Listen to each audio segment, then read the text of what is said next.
Have you ever felt like someone keeps you close, but never close enough? Like you're important only when they're lonely, bored, or when their real choice isn't available. It's a quiet kind of betrayal. Subtle, confusing, and emotionally draining. And the worst part is this: it doesn't happen all at once. It happens slowly, inch by inch, until one day you realize you were never their priority. You were their backup. Marcus Aurelius once wrote, "Your value doesn't decrease because someone fails to see it. But when someone treats you like a second option, your peace, your time, your heart, all become collateral damage." Today's video is a warning. We're going to break down 7 unmistakable signs that someone is slowly turning you into their backup option, and how a Stoic would protect their dignity, clarity, and emotional independence. Stay with me. This might be the clarity you've needed for a long time. Sign 1. They give you just enough attention to keep you around. They don't want to lose you, but they don't want to choose you either. They give you just enough attention to keep you hopeful, but never enough to make you secure. They feed you crumbs, and those crumbs are meant to keep you emotionally hungry. This is one of the most dangerous signs someone is slowly turning you into their backup option. It never begins dramatically. It starts with small, carefully timed gestures that make you doubt your doubt. A sweet message when you're finally stepping back. A sudden "I miss you" right after you stop texting first. A warm spark of affection that appears exactly when you're about to walk away. These moments feel meaningful, but they are designed to pull you back into orbit. A Stoic wouldn't ask whether the attention feels good. A Stoic would ask whether it is consistent. Consistent attention comes from someone who values you. Convenient attention comes from someone who values what you offer them. When affection appears only when they're bored, lonely, or insecure, it isn't affection, it's emotional management. They show up just enough to reset your hope. Then they disappear just enough to keep you confused. And confusion is how people maintain control without ever having to commit. Marcus Aurelius said, "Let your actions speak, not your intentions." If someone's actions come in waves, warm one moment, cold the next, those waves are telling you exactly where you stand. Not as a priority, but as insurance, as a comfort, as a safety net. You'll notice this pattern if you step back. When you stop giving them attention, they suddenly feel you drifting and rush in with charm. When you return, relieved and hopeful, they quietly retreat again. It's a cycle designed not to build connection, but to maintain access. And access is all they want. Not commitment, not depth, not reciprocity. Your presence becomes a soft pillow they can fall on when life gets uncomfortable, and a shadow they ignore when they feel confident again. That is not connection, that is convenience. And convenience will drain you more than rejection ever could. Stoicism teaches that your time and your peace are extensions of your dignity. When someone treats your presence like a backup plan, they are, knowingly or not, asking you to abandon that dignity. Epictetus warned, if they have the power to disturb you, you have given them your mind. The emotional crumbs they drop are meant to disturb you, to keep you waiting, hoping, staying. But you are not born to orbit someone else's inconsistency. The way out begins with seeing the pattern clearly. Patterns don't lie. A person who truly values you shows up in stability, not in sudden bursts of attention to keep you from leaving. Once you see the pattern, you match their consistency, not their charm. You no longer reward their temporary efforts with permanent loyalty. And most importantly, you limit access. You don't need a confrontation. You don't need a dramatic exit. Stoics don't beg to be chosen. They simply stop prioritizing people who treat them like options. If they rise to meet you, you'll see it.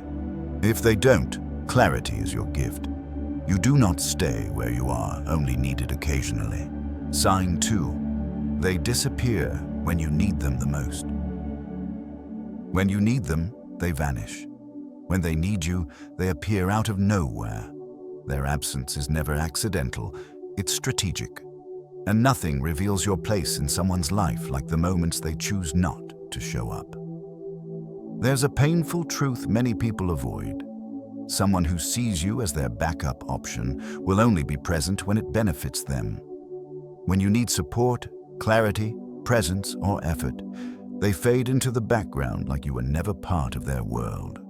Yet the moment they feel lonely, rejected, or bored, they suddenly remember your name, your kindness, and your availability.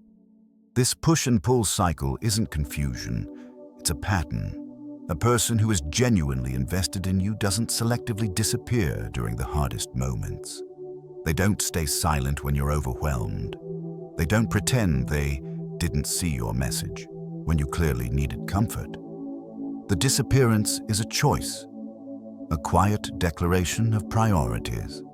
A Stoic lens makes the truth even clearer. Marcus Aurelius taught that character isn't shown when life is easy, but when responsibility calls. Someone who consistently avoids you during moments of responsibility, emotional, relational, or practical, is showing you who they really are. And who they are is someone who wants the benefits of you without the burdens of caring for you. Their temporary presence is designed to keep you emotionally tethered. Their consistent absence is designed to keep you emotionally powerless. It's a dynamic that breeds self-doubt. You begin to question whether your needs are too much, whether you're asking for something unreasonable, or whether you're somehow at fault. But you're not. Wanting support from someone who claims to care about you is not a flaw. It's human. And anyone who makes you feel guilty for needing connection is protecting their comfort, not your well-being. When someone disappears during your moments of need, what they are really saying is, your pain is not my priority, your fears are not my responsibility, your heart is not my concern. They may never say it out loud, but the silence speaks louder than any apology. Stoicism offers powerful clarity here. Epictetus reminds us that we cannot control whether someone chooses to show up, but we can control what we accept. You don't need to chase someone who consistently chooses absence over presence. You don't need to beg someone to act like they care.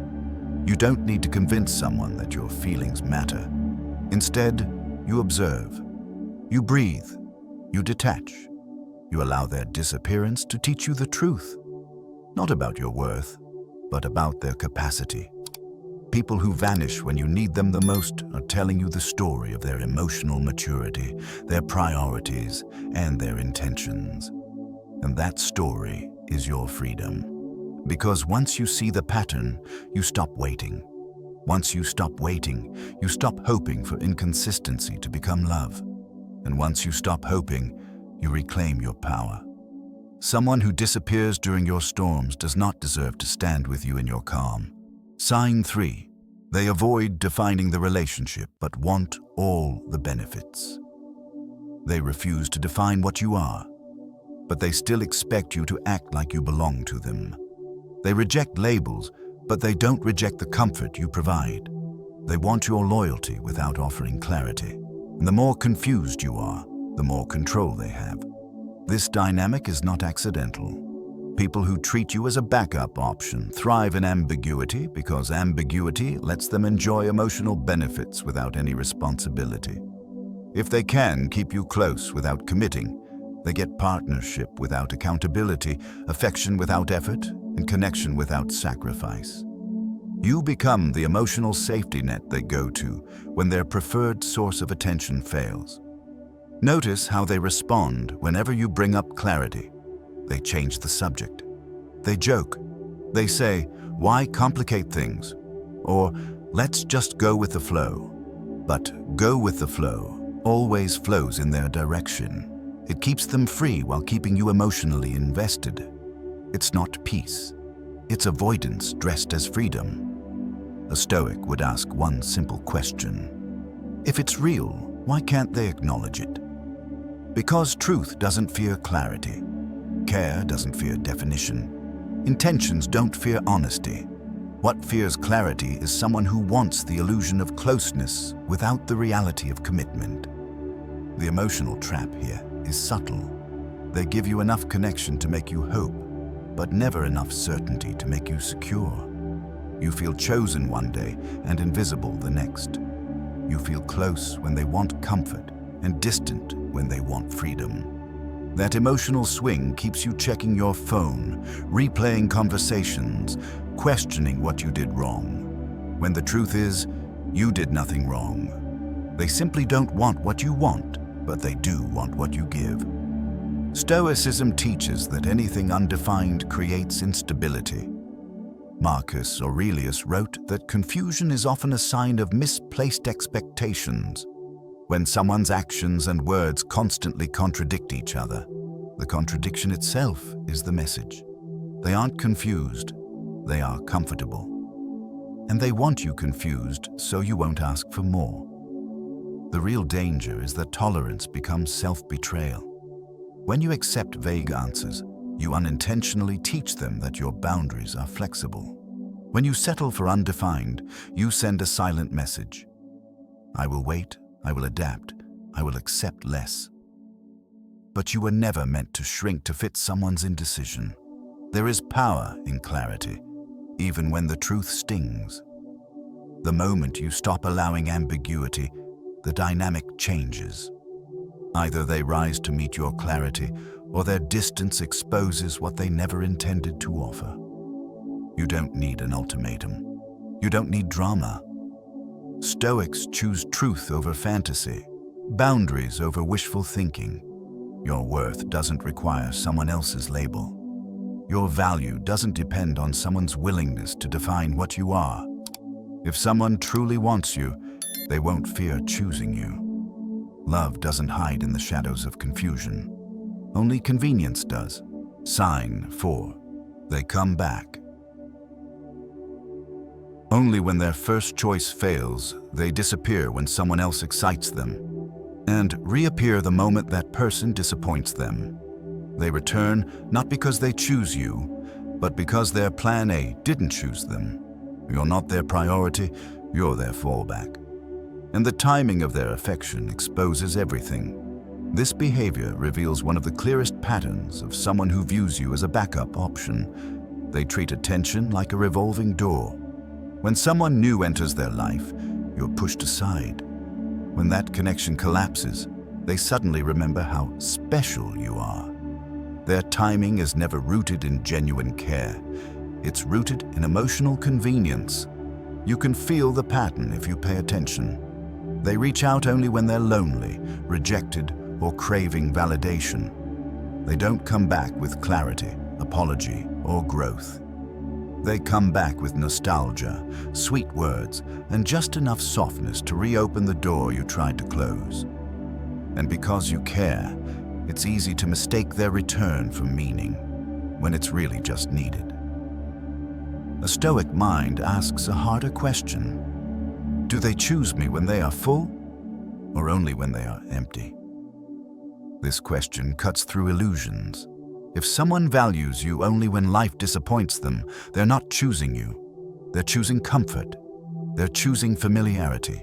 They're choosing the emotional safety you provide when their preferred option fails. Their return isn't connected. It's recycling. And recycling is a sign of emotional immaturity, not love. Their pattern carries a subtle cruelty. While you're left wondering why the distance happened, they already moved on. Testing other connections, chasing better prospects, trying to upgrade their emotional supply. But when those attempts fall apart, they turn to you because you have always been reliable, patient, forgiving. They depend on your softness, not your importance. Stoicism warns about this very dynamic. Epictetus taught that if someone treats you like a temporary shelter, you must stop offering yourself as a permanent home.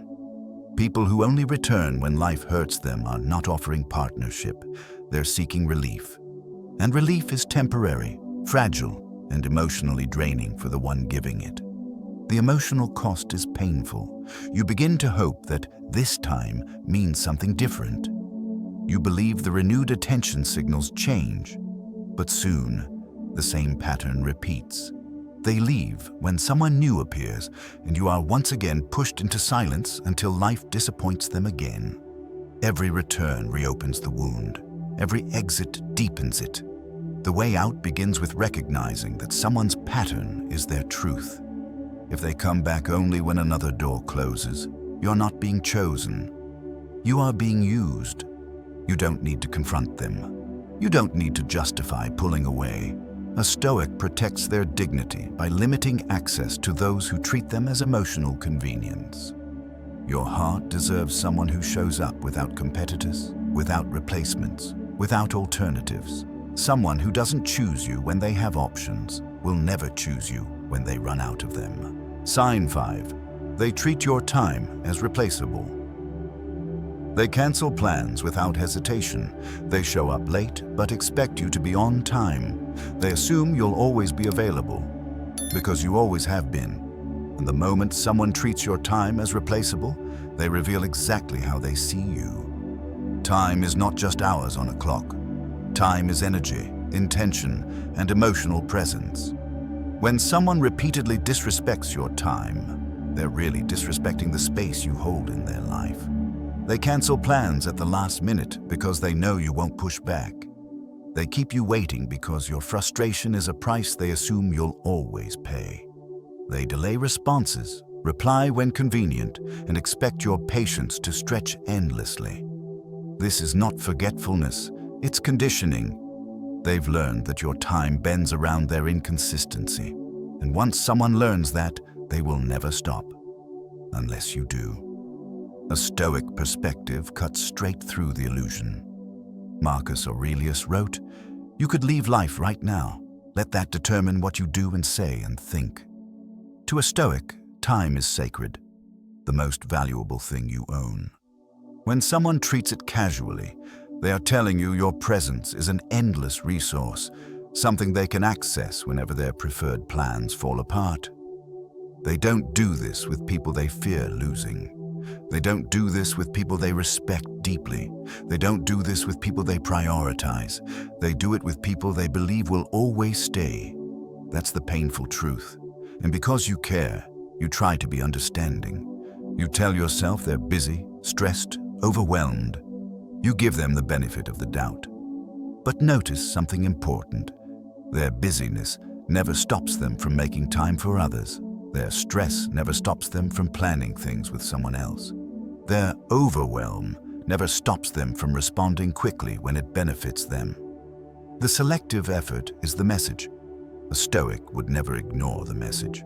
Stoicism teaches you to judge people by their consistent actions, not the excuses they offer or the apologies they recycle. When someone repeatedly wastes your time, what they are really saying is, "Your life can wait for mine." And that is a belief that quietly erodes your self-worth. But here's the shift. You don't need anger to reclaim your time. You need standards. Standards expressed through calm, firm choices. Distancing, limiting access, responding less, mirroring effort instead of generosity. When you stop giving your time automatically, you force their behavior to reveal its true nature. Either they rise to meet your boundaries, or they retreat because the relationship was never mutual. Reclaiming your time is reclaiming your dignity. Reclaiming your time is reclaiming your emotional independence. Reclaiming your time is choosing self-respect over wishful thinking. A person who respects you protects your time. A person who uses you drains it. Your time is not replaceable, and neither are you. Sign 6. They don't care about your emotional needs. They want your support, but they never support you. They want your empathy, but they never offer theirs. They want your understanding, but they don't understand you. And nothing exposes someone's true intentions faster than their response to your emotional needs. People who see you as a backup option don't actually want emotional reciprocity. They want one-way comfort. They want you available, soothing, reliable, but only when it benefits them. The moment you express hurt, discomfort, confusion, or vulnerability, they shut down, deflect, or distance themselves. Your emotions become an inconvenience, not an opportunity to deepen connection. You'll notice this imbalance clearly during difficult moments. When they're upset, you listen. When they're insecure, you reassure them. When they're stressed, you become their anchor. But when you're hurting, they minimize it. They blame you for overthinking. They change the subject. They disappear. This isn't incompatibility. It's emotional selfishness. A Stoic approach exposes the pattern further. Epictetus taught that relationships built on dependency rather than virtue create suffering. Someone who only accepts your emotions when those emotions serve their comfort isn't connecting with you. They're connecting with the benefit you provide. Your heart becomes a tool, not a bond. Their behavior often leaves you questioning your own emotional needs. You start wondering whether you're too sensitive, too demanding, or too dramatic. But your emotional needs aren't too much. They're simply too much for the wrong person. A person who values you won't fear your honesty or your depth. They won't run from the weight of your feelings. They won't make you feel guilty for wanting connection. People who see you as a backup option want access to your compassion, not responsibility for your well-being. They want intimacy without accountability. They want closeness without effort. They want your emotional labor, but not your emotional truth. And that imbalance slowly erodes your self-worth, leaving you feeling unseen in a relationship where you give everything and receive almost nothing. Stoicism teaches that your emotions are signals, not weaknesses. They reveal the quality of your environment. If your emotional needs are consistently dismissed, that is information. Information about the limits of the other person's capacity and the boundaries you must create for your own peace. Protection begins with clarity. You can't convince someone to care. You can't negotiate empathy. You can't teach someone to show up if they benefit more from disappearing. What you can do is honor your emotional truth, acknowledge the imbalance, and choose distance over self-abandonment. Because your emotional needs matter. Your inner world matters. Your heart, your peace, your voice. All of it matters, and the right person won't run from your emotional needs.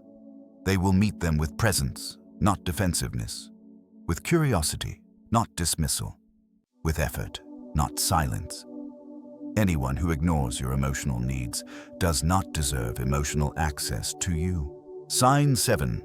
They expect loyalty without offering commitment. They want you loyal while keeping their options open. They want your consistency while giving you uncertainty. They want emotional devotion without emotional responsibility.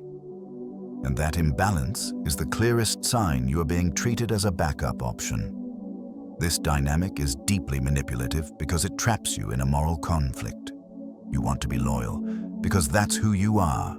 You give deeply, honestly, consistently. But they use your loyalty as a shield, a comfort, a guarantee that no matter who else they entertain, explore, or pursue, you'll still be there. They expect you to act like a committed partner while they behave like a free agent. You'll notice this double standard in small but telling ways. They get upset if you talk to someone else, but they flirt freely with new people. They demand reassurance, but they never offer you any. They want exclusivity from you, but space for themselves. They want you to wait, but refuse to give a timeline.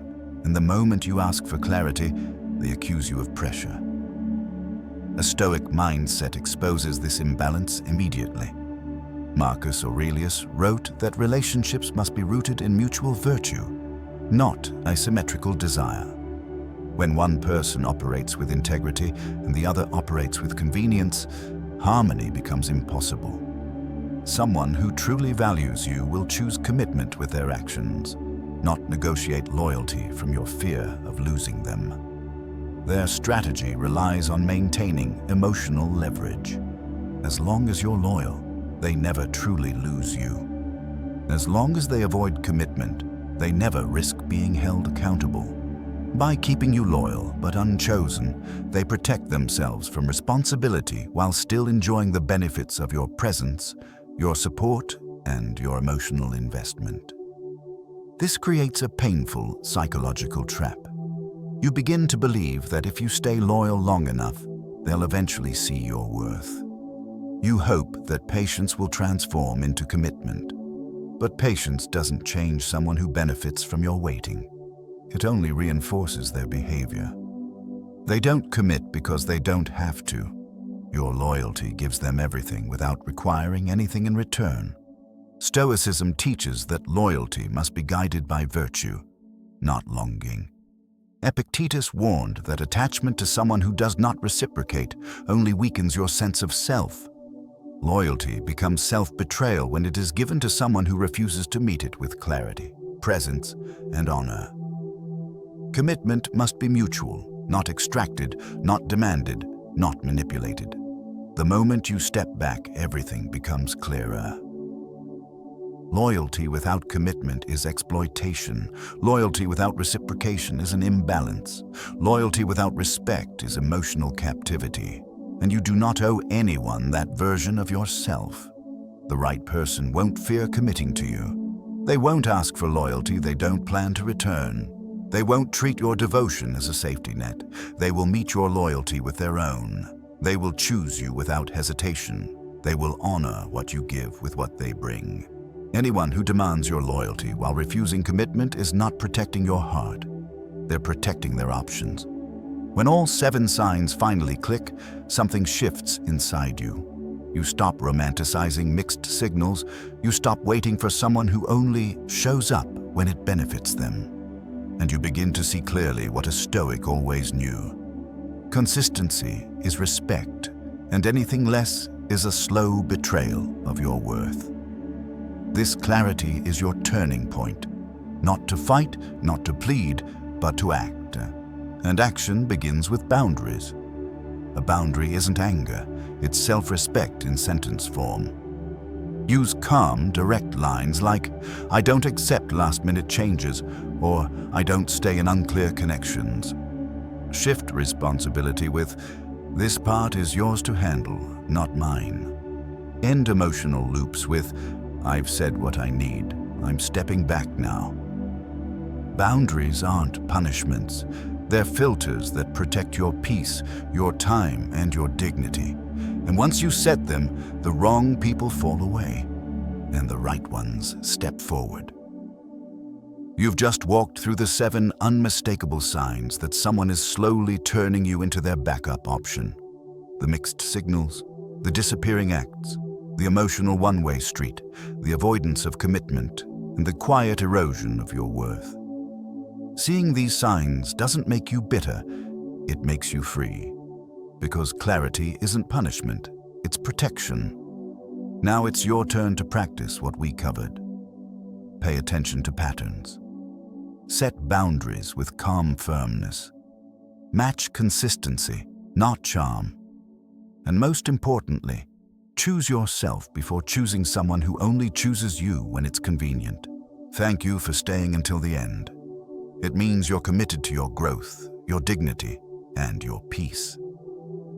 Your support helps this community grow, and I'm truly grateful you're here. If this video brought you clarity, tell me which sign resonated most with you. Like, share, and subscribe. And I'll see you in the next video where we continue building a stronger, calmer, wiser version of you.